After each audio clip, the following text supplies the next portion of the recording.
Okay, so I did my practice test today, and I'm really glad it's over, and I'm glad I did it. I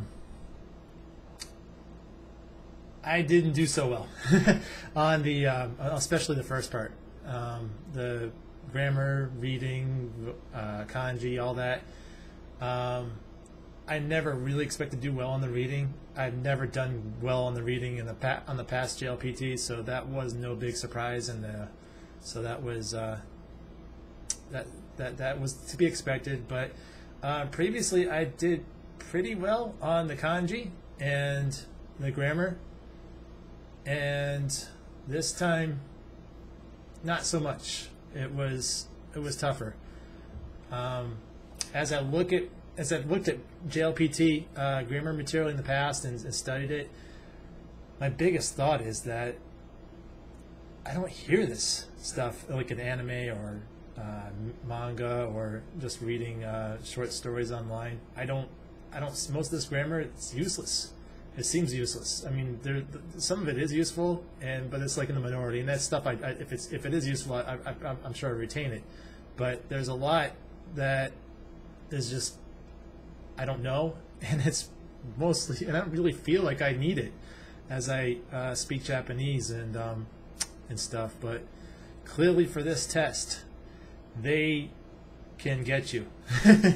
So, and it probably is useful, to know if I want to be good at Japanese. So, the listening was a lot better. I was so demoralized after the first part of the test. I didn't even want to do the listening. I mean, I was tired anyway. I'd done enough Japanese. I'm like, oh, forget it. I know I suck, and I know I need to work, do something, and there's no need to keep going. But I'm like, no. Let's just get everything done, get it all out there. Did the listening, and right away I was like, wait a minute, I understand all of this. It clicked. I'm like, this is just like the Japanese I know. This is the Japanese I use all the time, and it doesn't include really hard words and kanjis and weird grammar.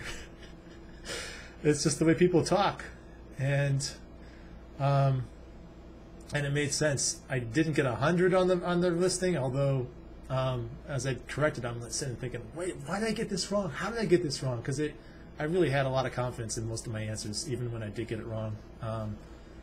They do trip you up. The first section, it's only about 5 questions or so, or 6. It kind of scared me. I think I only got like 1 right, and that as I'm grading, I'm like, how can this be? Did I miss it up, misalign it?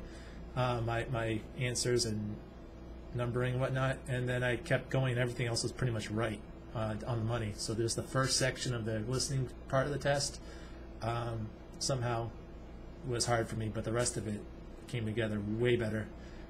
So I can go back to that first section of the test, kind of look at what I should have done, and get even better results. There's room for improvement on the listening, but I think it's a pass. The standard to pass the N2 is not too high. You can get like 60%, I guess, and pass, and I was more like 70%, close to 70% on the listening, and that can get better. So listening is great. I'm very happy with that. Unfortunately, that's not going to carry me through the test. No way. The first section, that 105 minutes of pure pain and humiliation. I need to do something about that. And so, as I mentioned, I am taking I do take classes at the Japanese Online Institute. They use the Shinkansen Master series with their lessons, and so that's what I bought like way back in February after I passed the N3. I'm like, I'll buy the Shinkansen Master series because they're good, and that's what the Japanese Online Institute, my cheap tutors who are really good, use. So I've got 2.5 months to learn all this. This is a lot. Holy crap. Is it possible? No. No, it's completely impossible. So, I don't know. I'm going to do my best. Dokai. This one, reading. Probably the most important. The big thing about reading is, I've noticed as I'm taking the test, is all of it is basically just essays. There's not like a little story that you read, or just I don't know, like a letter of just saying what happened.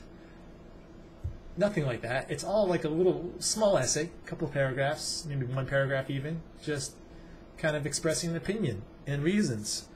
And I never ever read essays in Japanese on my own. Who would? I guess if you go to like a online forum where people argue their opinions about whatever they like, their hobbies or something, that would probably make sense that you would see some stuff similar to this. But or an editorial in a newspaper or a magazine, that sort of thing. There's probably some other articles. I guess you're going to see a lot of that. But for me, reading manga, watching anime, no essays involved, zero. And it shows as I kind of fight through the test. So easiest way to do that would be to use this material. This is nothing but essays or whatever, just like on the test. And I'm going to have to fight my way through it. Let's see what else we got. Shokai. This is, maybe I'll do this a little bit. Maybe not.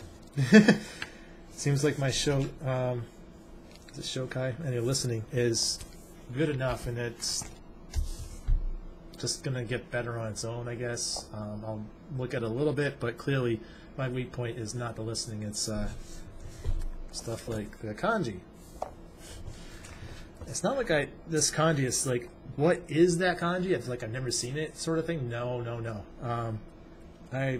Especially for N2 kanji, I fought my way through high stakes remembering the kanji, so I can recognize a lot of kanji and get a meaning, at least an English meaning out of it. But that's doesn't help you when they're testing you in Japanese, not English. So I have to know the Japanese for the kanji, and I have to know not just the general idea of the kanji. I have to say, look, this particular word uses this particular kanji, even though there's a similar kanji, it has a similar meaning that to me, perhaps I'm not very familiar with the onyomi or whatever, would fit just fine. I'd have no problem. But so I have to work on the kanji. I don't know if I'm going to use this or what I'm going to do. That's a possibility, though. Vocabulary. This is something I looked at briefly. I think I made a video on it. I'm like, I'm going to do this, and I did it one page. So I don't know. I might look at it again.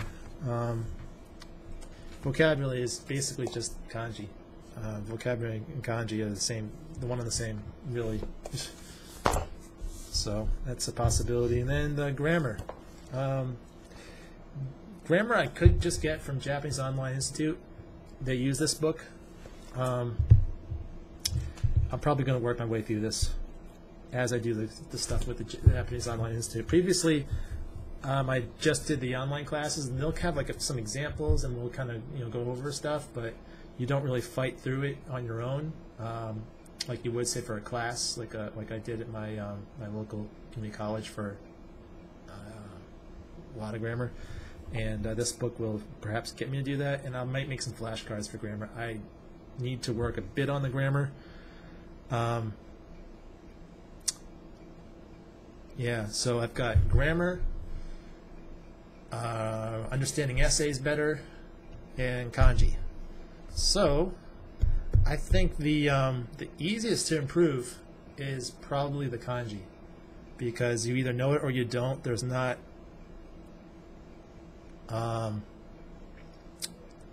think that would probably be the best thing. So I'm going to definitely focus on kanji readings and for the N2 to see what kanji readings are most important. So that first part of the test, there's a lot of questions, and if I study a bit, I know I can get that.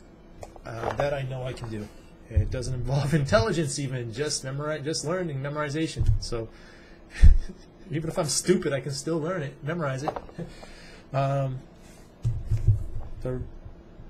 So it'd be nice to do better on the reading. I think everyone's weakest part is reading, for time constraints, if nothing else, because really grasping an essay takes time and you're on a time limit. And I was kind of panicking as I'm doing this test, having done so badly on the grammar and kanji parts. I knew, I'm like, oh God, I'm just doomed. So that doesn't help me focus, and I'm sure that as I'm taking the test, I'll probably feel similar. Oh well, so this video is getting a bit too long. I'm going to put an end to it, and I'll update later. And I do appreciate any comments or advice. Thank you.